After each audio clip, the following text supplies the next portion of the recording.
Jasmine Pineda, a star of 90 Day Fiancé, sustained severe injuries in a catastrophic automobile accident and was subsequently hospitalized.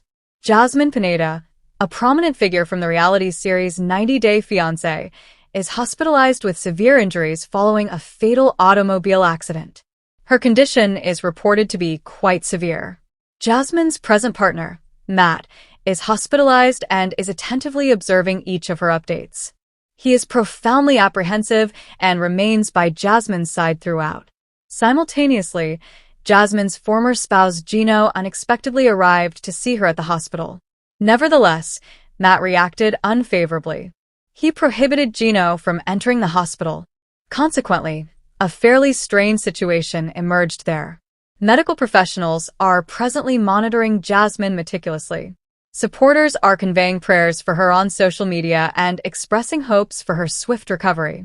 The radiant California sun had just started to descend below the horizon when the announcement emerged. 90 Day Fiancé star Jasmine Pineda had been urgently transported to the hospital after a severe vehicle accident on the Pacific Coast Highway. Reports rapidly emerged indicating a deadly collision involving several automobiles. Jasmine's health was classified as critical. In a matter of minutes, social media surged. Supporters were incredulous.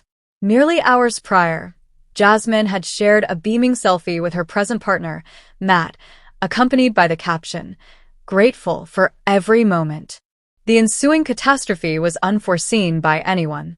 Matt, who had lately cohabited with Jasmine following a protracted and intricate relationship, was the initial arrival at the hospital. The physicians notified him that Jasmine had sustained multiple internal injuries and significant trauma. She was unresponsive and undergoing preparation for emergency surgery. Matt remained outside the ICU, motionless and agitated, his hands quivering as he perused numerous texts and missed calls. He had not wept in years, yet suddenly the tears flowed unimpeded. Despite their fluctuations, Jasmine had become his steadfast anchor. She now lay inert, struggling for her survival. As darkness descended, an unforeseen visitor emerged at the hospital entrance. Gino, Jasmine's former spouse. Donning a baseball cap and exhibiting an atypical somber demeanor, Gino proceeded directly to the reception, inquiring about her room number. Matt rose immediately upon seeing him. "What is your purpose for being here?" Matt inquired curtly, obstructing Gino's passage. "I am aware of the incident," Gino responded, his tone subdued. "I needed to meet her. Although we are no longer together, I still hold concern for her well-being." "This is not the appropriate moment," Matt stated icily. "You are not suited for this place." Stress escalated. The nurses cast anxious glances. Security was summoned as a precautionary measure in the event that the incident intensified. Gino inhaled and retreated. "Simply inform her." "I was present," he stated softly before departing. Inside, Jasmine's condition remained static. Her physicians maintained her in a sedated state, meticulously observing her vital signs. The operation was successful, but the subsequent 48 hours were critical. Matt remained at the hospital for several days. He slumbered in the waiting area, subsisting on vending machine provisions and sheer determination. He grasped Jasmine's hand each instant she moved in her slumber. He read to her correspondence from admirers, communications from her sister in Panama, and even previous texts they had exchanged. Subsequently, one morning, an extraordinary event transpired.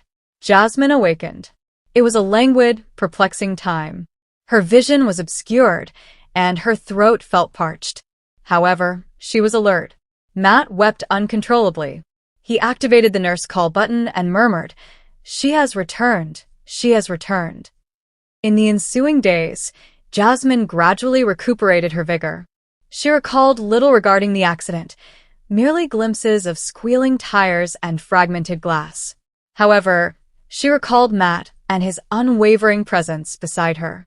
Upon hearing about Gino's attempted visit, Jasmine paused momentarily before responding. "That was considerate of him. Yet I am relieved it was you present, not him." Weeks later, Jasmine was released, with Matt maneuvering her wheelchair into the sunlight. The couple disregarded the reporters who were positioned outside. They had recently confronted the most significant challenge to their relationship and prevailed. Upon returning home, amidst an array of flowers, presents, and correspondence from admirers around, Jasmine gazed at Matt and remarked, "I believed I had lost everything, yet I have come to understand that I still possess all that I require." You. As they embraced, the external world diminished. For them, the whole significance was in the endurance of their love among the devastation. Nevertheless, the atmosphere was laden with tension at the opulent couple's retreat. The waves crashed serenely outside the therapy villa, although within, emotional turmoil was escalating, particularly between Gino and Jasmine. The week was characterized by intense therapy sessions, emotional revelations, and violated boundaries. Jasmine anticipated that this concluding journey, the last resort, would facilitate their healing. However, Gino? He was uncertain. That morning, the group engaged in a trust-building workshop. Couples were requested to compose letters to one another articulating remorse, affection, and optimism. Jasmine expressed her innermost feelings in hers, acknowledging her excessive jealousy, reactivity, and dominating behavior. Her eyes glistened with tears when she presented the letter to Gino during the evening gathering. However, when it was Gino's turn, he merely remained seated. "I did not compose anything," he stated bluntly. All fell silent. Jasmine appeared perplexed. "What is the rationale against it?" she inquired, her voice quavering. Gino averted his gaze and murmured, "Because I do not believe an apology is warranted." The therapists shared looks, and the other couples noticeably stiffened. "Do you not feel the necessity to apologize? Following all that we have experienced?" Jasmine's voice started to escalate. "Following your deception regarding your former partner, subsequent messages, and your treatment of me as an outsider in the presence of your family?" Gino folded his arms, his jaw tightened. "I have already apologized approximately 20 times, Jasmine. I will not continue to apologize merely because you remain aggrieved. At some juncture, one must relinquish it." Jasmine rose, tears streaming down her face, mascara blurring her impeccable makeup. "The frequency is irrelevant, Gino. It pertains to genuine intent." The therapists attempted to interfere delicately. "Gino, do you believe Jasmine continues to experience pain due to an unresolved issue?" "I believe Jasmine enjoys drama," he retorted. "She desires me to implore for forgiveness daily. I am fatigued by it." That evening, Jasmine relocated her belongings to another room. Cameras captured her weeping behind the blankets, murmuring in Spanish that her heart was shattering once more. Simultaneously, Gino occupied the balcony of the couple's suite, consuming a beverage while gazing at the stars. "Perhaps she is correct," he said to himself. "However, I am uncertain how to express an apology any longer. I have forgotten the meaning of that word." The following morning, the retreat was enveloped in solitude. Jasmine evaded Gino. The other couples afforded them privacy. The therapists appeared uncertain over the forthcoming developments. During a confessional interview, Jasmine gazed directly at the camera. "I arrived with the expectation that we could reconstruct."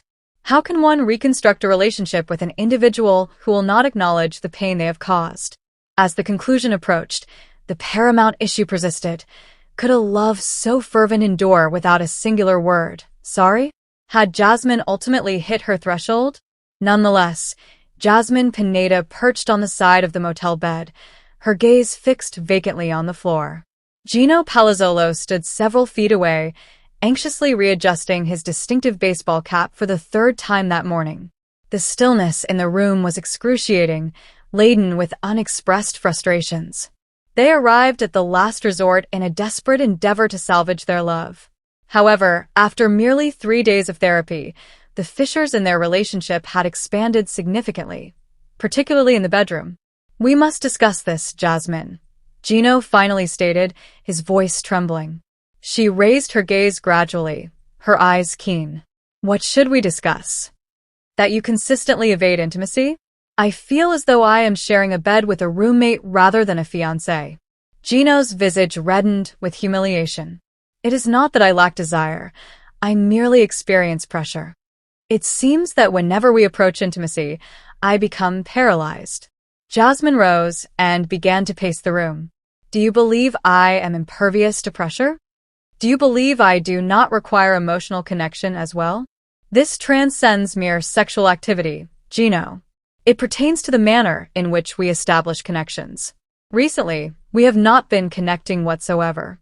During a group therapy session that evening, Dr. Janet bluntly inquired of the couples, "What is hindering your physical and emotional connection?" Before Gino could articulate a response, Jasmine interjected, "He no longer desires me. I am uncertain whether it is my perception, or if he is concealing something." The room descended into an uncomfortable silence. Matt Brownies, Jasmine's recent confidant at the retreat, gazed across with apprehension. They had developed a tighter bond during yoga sessions and therapeutic intermissions. He transcended the role of a mere cast member. He was evolving into an unforeseen support system for Jasmine. Subsequent to the session, Matt discreetly summoned Jasmine. "You are not solitary in this, Jasmine. I understand the experience of questioning all aspects. However, you are entitled to experience unconditional love." She gazed into his eyes, experiencing a warmth absent from Gino for months. "Thank you, Matt. That signifies more than you realize." Later that evening, Gino encountered Jasmine and Matt seated on the balcony, engaged in laughter. His gut churned, not from jealousy, but from fear. Anxiety over the prospect of losing her. Perhaps another individual was providing her with the emotional validation she desired. Upon returning to their suite, Gino made a final endeavor. "Jasmine, I acknowledge my recent emotional detachment and I apologize. I fear disappointing you." Fearful of inadequacy, she gazed at him, tears welling. "Cease your concealment. Engage in conversation with me. Contact me. Reestablish the sense of partnership between us." Although they did not resolve all issues that night, they experienced the comfort of sleeping in each other's embrace for the first time in weeks. Nonetheless, Matt's presence persisted like a specter. Jasmine pondered whether Gino was finally awakening to salvage their love, or if it was already too late. Nevertheless, Jasmine Pineda and Gino Palazzolo have consistently been among the most discussed couples in the history of 90-Day Fiancé. Their love was fervent, ardent, and tumultuous. Supporters relished their triumphs, dreaded their failures, and remained uncertain about forthcoming events. The events commenced subsequent to the wedding. Merely 3 weeks post-nuptials, Jasmine and Gino embarked on a honeymoon to Costa Rica. A romantic getaway swiftly transformed into a tumultuous conflict. Jasmine observed Gino perusing Instagram, favoriting images of ladies in swimsuits. Enraged, she seized the phone and exclaimed, "Is this your conception of romance, Gino?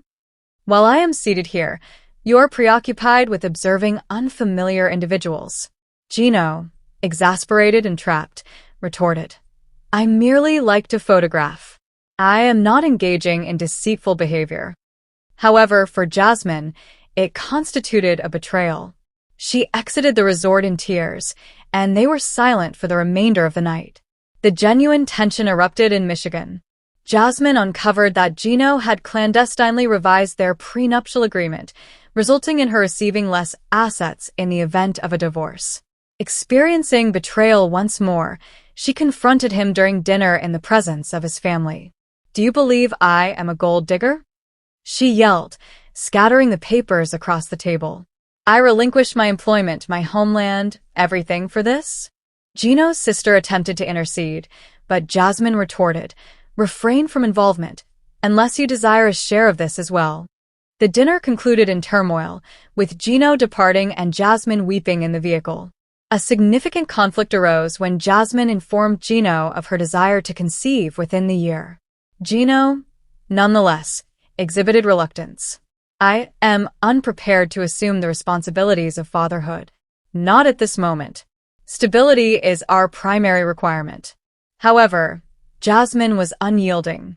"You are 54 years old, Gino. If not presently, when? At the age of 70? That evening, Jasmine assembled a luggage and informed Gino of her intention to return to Panama. He implored her to remain, succumbing emotionally for the first time on television.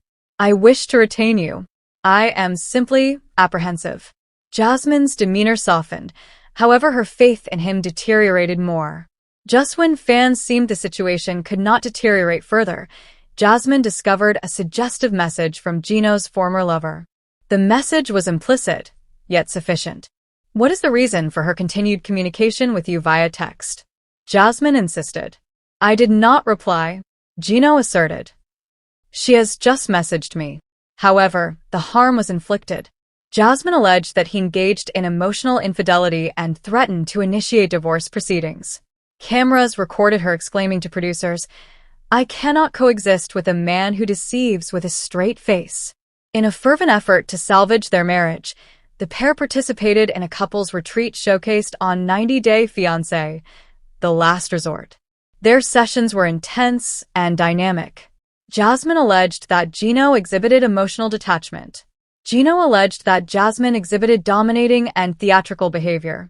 I am not your adversary, Gino exclaimed during a session. Cease treating me as such, Jasmine shouted in response. However, beneath the fury, love persisted. The therapist successfully facilitated their genuine disclosure for the first time in months. Following yet another heated confrontation on the beach, during which Jasmine struck Gino's cap off and Gino threatened to exit the program, an important change eventually occurred. They wept. They embraced. They acknowledged their mutual fear of losing one another. In the concluding episode, Gino escorted Jasmine to the identical restaurant of their inaugural date. He gazed into her eyes and declared, I continue to have faith in our relationship. However, both of us must undergo transformation for this to succeed. Jasmine acquiesced, her eyes glistening with tears. I no longer wish to engage in conflict. I desire to be in your company. What lies ahead? The pair reaffirmed their vows discreetly, without the presence of cameras. However, enthusiasts remain curious. Is this tranquilly enduring or merely a prelude to another upheaval? Only time, and perhaps another season, will reveal the outcome. Nevertheless, the morning in Michigan was tranquil and cloudy. The summer breeze bore a suggestion of rain as Jasmine sat solitary on the porch swing outside Gino's residence, her hands firmly clasped around a cup of tepid coffee. Her thoughts were racing. The preceding night had constituted one of their most severe altercations to date. You lack trust in me, Gino, she had said, her voice quaking with exasperation. You continue to search through my phone as if I am being unfaithful, Gino retorted. The words had penetrated profoundly. Severe, unrefined, and replete with sentiment. Jasmine exited abruptly, forcefully closing the door, and departed in Gino's vehicle. However, following an extended night in a hotel, she had come back. Upon the door creaking open behind her, she felt no need to glance back. She recognized it was Gino. She sensed his presence, perplexed, fatigued, and subtly optimistic. Greetings, he uttered gently. Initially, she did not answer. Subsequently, exhaling deeply, she remarked, I assured myself I would not return. However, you did, he responded. She ultimately directed her gaze towards him. Her eyes were crimson, yet devoid of anger. Unhappy. Susceptible. I am displeased with you. I am injured. However, I could never harbor animosity towards you, Gino. He blinked, evidently taken aback by those statements. Jasmine persisted, her voice trembling yet resolute. I might refer to you as irritating, foolish, or emotionally stunted at times. However, animosity? Negative. Despite your disappointments and robotic behavior as a fiancé, I recall the man who procured vitamins from 3 different countries only because I expressed nostalgia for my routine in Panama. Gino laughed softly. Are you referring to the occasion when you wept due to the dissimilar scent of the American shampoo? She laughed for the first time in 24 hours. Affirmative, that period. They remained silent for a period. The breeze intensified, gently tousling Jasmine's hair. Gino extended his hand to secure a stray strand behind her ear, then retracted it. I presumed you had departed permanently, he stated. I believed I would as well, she murmured. Why did you not do so? Jasmine gazed at him, her eyes now more tender. Regardless of our occasional toxicity and the numerous trivial disputes we engage in, I continue to envision my future reflected in your eyes. I do not adore you due to your perfection. I love you despite all the reasons I ought not to. Gino advanced. I acknowledge my mistakes. I acknowledge that I became unresponsive. However, I never wish to lose you. At any time. She averted her gaze, then rose and approached him. Pledge that you will cease excluding me. Promise me you will cease packing your bags following each altercation, he remarked with a smile. They both grinned, somewhat fractured and uncertain, yet still united. As the clouds dispersed and a ray of sunlight emerged, Jasmine placed her hand on his chest and spoke softly. I may become angry, but I will never harbor hatred for you, Gino. He bent down and tenderly kissed her forehead. In that instant, devoid of cameras, producers, and staged theatrics, it felt authentic. Greetings, esteemed viewers. Welcome to my channel. I am Amelia, and I hope your day is going splendidly. If you like the video, please remember to subscribe to the channel.